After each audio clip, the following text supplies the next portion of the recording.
everybody, and welcome to Publish Me, Punish Me, a comedy series that's examining deal practices within the games industry with me, founder and CEO of Glitch, Evva Karr. And me, Sana M, the studio director of Perfect Garbage. Each episode will dive into indie publishers, crowdfunding, equity deals, and more. So whether it's the good, the bad, or just plain yikes, we're going to look at it all. If you're interested in discussions about the design and business of video games, be sure to like, share, and subscribe to our channel below. Today's the day we finally do what our title suggests, and we talk about publishing deals, specifically from publishers. And we're going to do it in a different way because it's Halloween. I believe it is my duty to insist that we cosplay. I will even come on camera for this. Yes. Oh my gosh, finally. You're going to be on camera for this. Alanna, who most folks have yet to see before. Hello. Alanna. Alanna. Good afternoon. Joining us. You're I wonder shocked. why you're joining us today. No reason at all. It's just the best month of the year. And also the best holiday. Yes. Yeah. It's been agreed upon. It's Yes. actually been voted into law in all Yes. countries by the Yes. Geneva Conventions. Now that we're in the spirits of Halloween, I think we should look the part because we're all wearing drab clothing right now, to be frank. Yes. A little tacky, a little lame. Wow, never mind. Wow. I don't feel like I look tacky. Went or a little lame. bit You can speak far. for yourself. Okay. Jeez. I am a beacon of honesty. Anyway, I think we should get dressed for the occasion. Should we Agreed. clap? We can clap into our costumes. Okay. Let's clap into our costumes. This is going to Ready? end badly. It's gonna end well. On one or after one? Okay, on after one. Ready? 3, 2, 1. I love it so much. That is super cute. It That is is so super cute. Look at cute. you. Alanna, I love it so much. I can't believe you made a banner. Die by my hands. You look so happy. I mean, Beautiful. I love it so much. Life-changing. I'm Chef. I have onion. I love Chef. Chef's supposed to be like tossing onions around from time to time. Amazing. I am very into your wig, son. Thank you. I went hunting for white curly, White curly. but I did find this really cool sleeping mask which had cat ears, and I know he doesn't canonically have them, but I think it's very on brand. No, I want to see like your outfit. Like, what is that? Does it look, is it like a judge coat? Oh, they're No, cozy. it's literally a Is it like a fluffy robe? coat I had that like felt like a blanket, so that's why the red is slightly discolored because these colors match. I think the onion really brings the piece. Is It really brings it together. Thank you. I wanted to. Oh. that a real knife? Yes, I just grabbed a knife from my kitchen. Interesting. Are you worried about me having a knife in hand? Yes. No, I just think it's interesting. Oh no, yeah, totally. I am not going to be able to wear this the whole time because my face is going to start to itch. So, Lana, what questions do you have about publishing? What is What- this episode? That's my question. When you're an indie developer and you're looking to get your game out in the world, and self-publishing feels daunting because there's a lot of little things that have to be there for you to self-publish. It's not impossible, and in fact, it's getting easier by the day, week, second, millisecond. Right now, Now. it's easier than it was a second ago. Then when you started saying this. Yes, exactly. Well, the exciting thing is that there's tons of resources out right now that help you self-publish as opposed to 10 years ago, which was a nightmare. But when you're a baby developer or a big developer, whatever you fancy, sometimes you just want somebody else to do the work for you. And that's where publishing deals come in. That part, or money. I swear it's always money, son. Like, who takes publishing deals without money? If you've been watching this show, you can kind of go back and say and listen to, hey, here are all the things that I actually want as a developer, like whether it's marketing or whether it's influencer relations or placement or being at PAX or whatever that is. I was going to say, I think you're right in that the only time I've ever seen a publishing deal made without like the goal of getting some funding is when the game is post-launch and it's a distribution deal. That's like kind of the most I've seen it, like a distribution localization deal. The developer has basically finished all the bulk, doesn't need any more funding for it. Yeah, and or the physical distribution deal. So I've seen like distribution with physical over digital because the team might have already done it with the digital distribution. And then there's like a physical component where people like put it in boxes and then ship it out to stores. I'd say like a physical distribution is one thing. And then as you were talking about with localization, just other regions. So for example, if you're region locked and you're in North America and you're like, hey, I really want my game to be in Japan. I remember when we looked this up for Hyperdot, there actually needs to be like a Japanese distributor to be able to distribute and put your games on, say, like their sites over there. So it's important. And sometimes you might actually need a publisher for that so that you can get into other kind of like locked regions that require you to have a business in that location. But most of the time, money. Usually 88%. Hey, my dog is doing something really bold right now. Oh, hello. Are they on the desk? Climb the couch. She also wants to be here for the episodes, the Halloween special. Yeah. So publishing deals, that's what they all consist of. It's usually money, some typically like marketing, PR, some localization, QA, porting, big ones, porting. And to be honest, a lot of publishing deals, especially when you're new, give you that first step in the door of networking to pitch. If you haven't pitched outside to publishers, it's hard to build that relationship with platforms or distributors or like porting and QA testing and all that stuff. And a publisher does help you facilitate usually, or, you know, you can demand it in your kind of contract, those relationships. So that's And what I'll say is publishing deals are never straightforward. So they're all very different. And I think that's been like a big theme in this show too, is like none of these deals are standard and no terms are standard. So I'm curious to hear your deal coming up a little bit later, Sun, as to like how different it's going to be from mine that I'm bringing forward, because they're all so different. Do we want to jump straight into deals? Yeah, why the heck not? Let's just do it. Who wants to go first? It's Halloween, so if y'all got a scary one. Is yours scary? Mine is on fire bad. Oh, is yours? It's not too horrible. So Sun is like, we are in the depths of hell. We're about to feel the sizzling of Sutor. Okay. You can go first. Go. Oh, okay. It was a dark and stormy night. A team of small developers are at the post-demo part of the developing their game. They created a demo. They kickstarted their game with their demo, and they used the funds from the Kickstarter to finesse not only their demo, but provide them funds as they pitch to publishers. They get a lot of like wonderful kind of responses back from publishers. They've talked to a handful of them. They're being really smart about it. They're aiming for publishers in the medium price range, Honest. hitting them. Yeah, and they're doing well, and they're getting a lot of reception to the point where they even got a few letters of intent, which is great if you're still on the roll of making a deal, before finally landing on a publisher that they really, really liked. The publisher proposes to fund the rest of the game, which is every developer's dream. The developers needed $100,000 to fund the rest of their game. And the publisher had offered exactly that.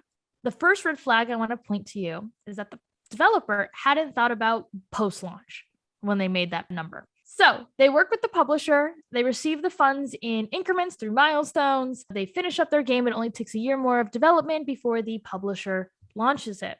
Now, this indie team has never really published before outside of self-publishing, and they kind of looked over the contract and signed it without really giving it a lot of dedication and time. What they had found was, upon release, that the publisher would receive 100% upon first wave of launch. That is not incredibly unusual in the indie sphere. You can find contracts like that, except the second system of the deal was around 50-50. That is unusual, and it's 50 per perpetuity. So what that means is, after the 101st round is returned to the publisher, the developer will then have to pay up 50% of every revenue made for that game after. And what they had found out is that with the increase of being launched on different consoles, that rate carried. So it's for all deals. All deals. And what makes this even more difficult is that the publisher had pulled a move similar to book publishing, which is option rights. Specifically, first option rights. What does that mean? I bet you're wondering. Option rights have two ways of defining them. One, the publisher is asking for the rights to option your content IP. You still own the IP, but if they wanted to expand on it in multimedia spaces, they had the rights to in good faith. So if Hades was published, it's not published by anyone, they self-publish, it's really cool. Hades was published by a company. That company would then have the right to talk to an animation studio to make a TV show if they wanted to from that game. In the indie sphere, we don't really see that a lot because IP, although is still very valued, is not kind of expected to be that big of a blow up. And the second thing about optioning rights is that when developers wanted to make a new game, they would have to go through that publisher first if they stuck as a team together, which is also a very weird thing. I've seen publishers work well with studios multiple times, but usually it's not expected in the contract, except I have seen the contract and it is expected in this contract, which is pretty wild to me. It's the investing in you forever system, which is rough. So the deal is, or was, they received $100,000, 100% recoup, 50% perpetuity, and they had given the publisher optioning rights to be the first option for their next game. So the first people that they have to pitch to, as well as being able to option the game IP to outside mediums. That's a lot. I know it's For $100,000. It's a pretty brutal. And also they were a modest size publisher. So it's not like one of the big, five or so. It wasn't anyone that's incredibly huge. It wasn't like funding $5 million into a game. It was very like, I think 100 to 300 was like their sweet spot. Yeah, I feel, one of the biggest things that we are going to continue to talk about is in perpetuity as a project-based deal is really challenging, right? As for options go, was it only on that specific IP forever?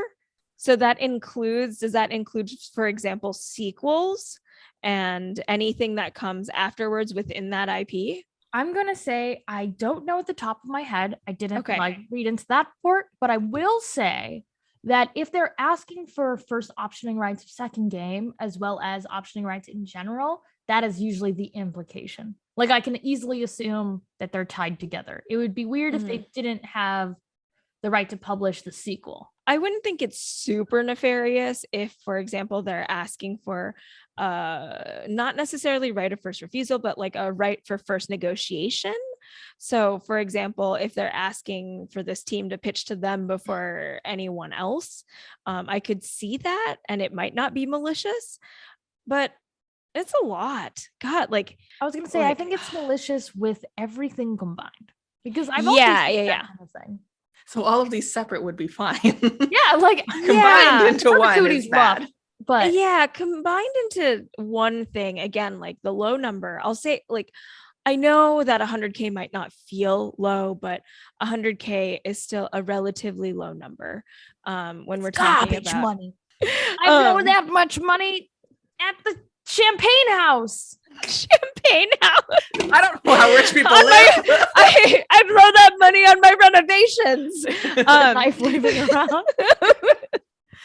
I've never seen that much money. Anyway, yeah, in the grand scheme of things, it still feels like it's a relatively small amount. So to ask for all of that for 100K does feel like it's quite a lot. If someone were to make 200K, right? Like off of 100K, the game makes 200. It wasn't like a smashing hit. It did all right. 100 would be shaved off right away. So the publisher gets their money. And then 50,000 would be then given back to the publisher again, which means that the developer after that has now only received 50,000. Mhm. And we don't know what time looks like there. And I feel like the time component is the thing that we don't talk about nearly enough, because if 50,000 were to come in, let's say, 5 days, 1 week after the game had launched, great. That doesn't cause as much of a problem. But if the game were to be out for 1 year and they don't receive 50,000, that's a problem. Like, It's a that's a nightmare. huge problem. Yeah. So again, timing is so important as to like when those recoup periods really start to kick in. And since you don't know that timeline, it can be really, really nightmarish. Because now you've released something into the wild and you don't know when you're going to get money from it. Not only that, a lot of developers are living game by game in the beginning. So it's the funds from the last game which lets them fund their next game. And if they don't have enough roll around to build at least the prototype of their next thing, they're stuck in the water. Yeah, it's really hard. It's almost kind of like it's hurting the teams really a lot at the beginning here. Is this a publish me or a punish me? Yeah, what do you think, son, after hearing this? Would you like to be published or punished? Dude, this is a brutal beating by a publisher. Hello again, Cerberus. Yeah. But I honestly think that this deal is a publisher taking me outside to Wendy's parking lot and stabbing me multiple times. Oh my god, that is so Bleeding brutal. me. And why Wendy's? Because that's What what I did Wendy's- imagine where I would get stabbed the most. Multiple bottles were smashed against my head when I looked at this contract, as well as my feelings were hurt. Like I said, the individual scopes of these things I think are all negotiable. All the little things we talked about, even the 50% revenue return is like negotiable. Like if that's what you needed at the time and the team was comfortable with it, like off to the races, nothing to stop you. But it was all of these little details, and these are things that are small in contracts too. Like I always want to, developers, especially indie developers, not everyone can afford a lawyer. We are expected to kind of like learn some legalese, and so I feel like these kind of more secret clauses that are there and they're mixed That in aren't with talked everything. about nearly as much. As much. Yeah. Like they're not the thing that a developer might first think to look at outside of immediate IP ownership. And they did own the IP technically. That's the sinister thing about optioning sometimes. It can be very great, but also, and so it's all of those little things that I thought, man, this feels a little, I'm going to say the word, punishing. Anyway, it hurt my feelings. So big no fan, hate it. Never want to see it again.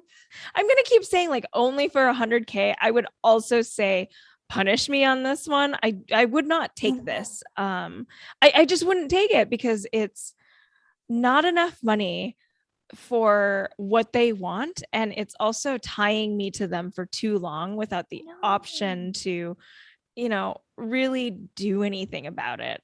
Yeah, not a fan, wouldn't take it. But how did it turn out? Yeah, Bad. how did it turn out? They did this thing called dissolve. They dissolved the company? Yeah, it was their first game. It was like a couple of friends who formed an LLC together, and they thought about it. They really didn't want to make more of that same series, and they actually didn't want the same similar publishing experience, but ultimately realized that there was no way around it, or they didn't see a way around it at the time. So they dissolved, which I know it sounds sad. Ava's making a really sad face, but as someone who has dissolved an LLC before, it's very easy. Yeah. You just learn a little letter to your state and you're like, I'm over this. Ultimately, they parted ways, dissolved the company, and now they're actually all doing really cool things separately.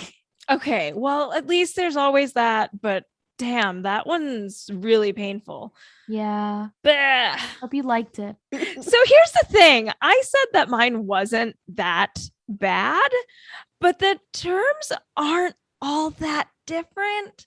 So now I'm kind of like, it was a moderate day. There wasn't storms. There wasn't anything. It was mildly sunny. Some birds were chirping. Wow. And this person had said, hey, I'm new to game dev. I started my own studio on a whim.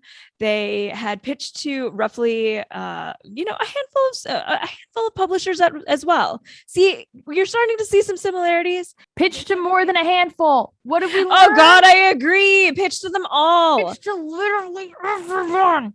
Yes, but do it within a period of time. I've learned that. I'm learning that actually right now. So they had said that they had pitched for about 12 weeks and they finally landed an offer that they were okay with.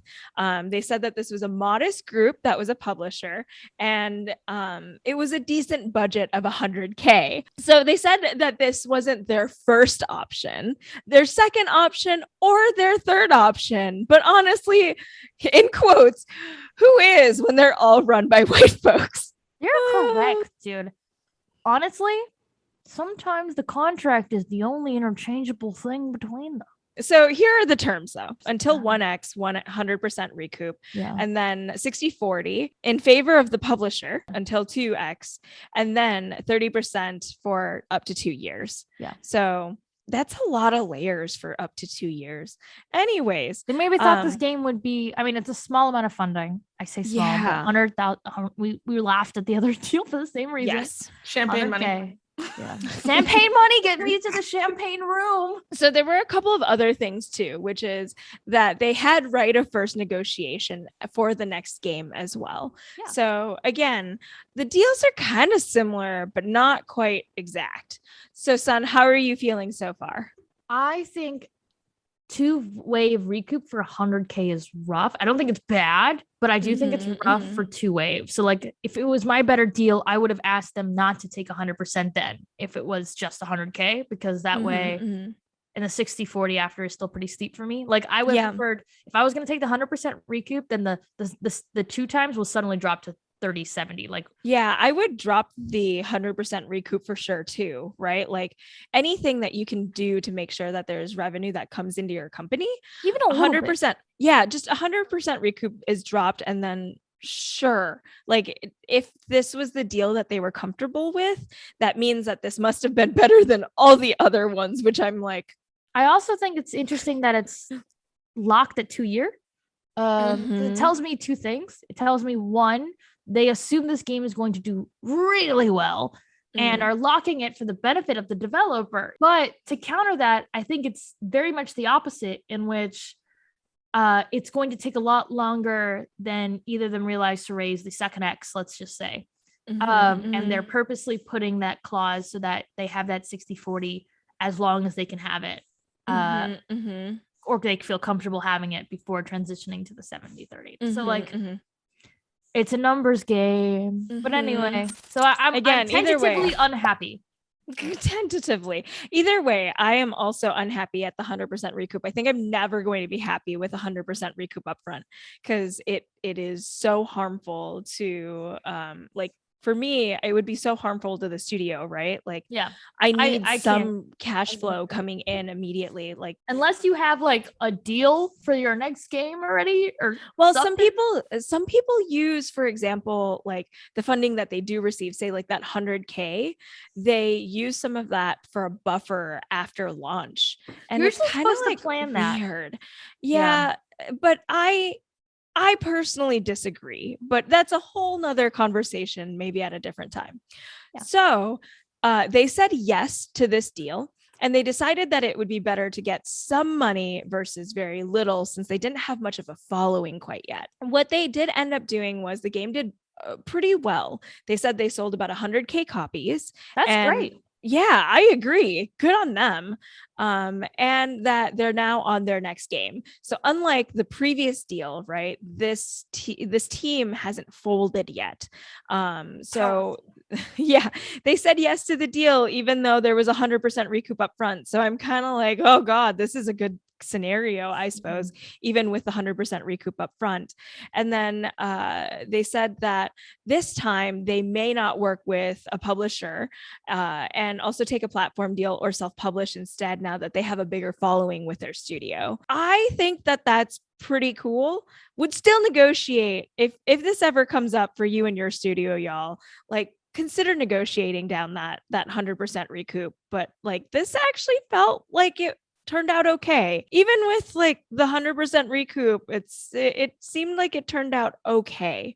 And I think it might have been okay because there was a time limit on some of that, right? Like up to 2 years. There were clauses that were a little bit in favor of the developer, which I think is really nice. I agree. I think it wasn't that bad. I mean, I don't think like it's a deal either of us would jump to take, but if the circumstances aligned and that's a deal that they needed at the time and they wanted to take it, I feel like they survived it pretty well. Yeah. And it's clear that they were smart about it. Like they tried really hard to make sure that they understood where they were at. So the fact that this studio recognized that they didn't have a huge following yet, and that they really needed to make sure that there was a group that was going to help them, and or hopefully the publisher was aligned. It seems like they must have been aligned in terms of like audience and also, their overall vibe and branding and such. So since they were aligned due to these sales, I can imagine, like that was a good move on them. And good for them, and congrats to y'all that you're now onto your next game. Glad you didn't dissolve. But anyway, I think we learned something very important, which is make sure that whatever you're returning, whatever rate that you're returning in, is a sustainable rate for your studio to survive. It seems like that's kind of the big moral. Yeah, we had some other bells and whistles going on. But this seems like the big moral is that whatever rate that you're giving a publisher as a return rate for their investment is an investment that you can survive. Yeah, absolutely. And I'll follow that up with the fact that, like maybe it would be good to just generally have an understanding of what your burn rate is, so that you can know over the next couple of months, like once you launch, how many months can you actually survive, especially with those types of deals. So maybe in another episode, we can talk about burn rates and help teams figure that out. Thank you, wonderful people. I hope you're having a good Halloween, and thank you for joining us with or without your costume on for this episode of Publish Me, Punish Me. I hope you learned something, enjoyed the ride, laughed, cried, specifically the latter. And if you want to kind of share a past deal that you've read or have received before, and you would love us to discuss it here on the show, you can just click the Google form that's linked down below and send it our way. All deals are anonymous, so don't worry. I won't tell. I won't tell either. I am a wild card. Alanna might. Yeah. Well, luckily she's not always on the show on the front end. So that's even more ominous. Alanna's always watching. You just Alanna's always watching. That's the reason I'm not on the front end of the show. Don't forget to hit the subscribe button if you enjoyed the show, and you can continue the conversation with us over at discord.gg/heyglitch. And we'll see you next time. Happy Halloween! Happy Halloween! This is not sponsored by Supergiant Games and or Hades. I don't think I thought through what I'm going to do with the giant Zagreus banner, like now that I just have it.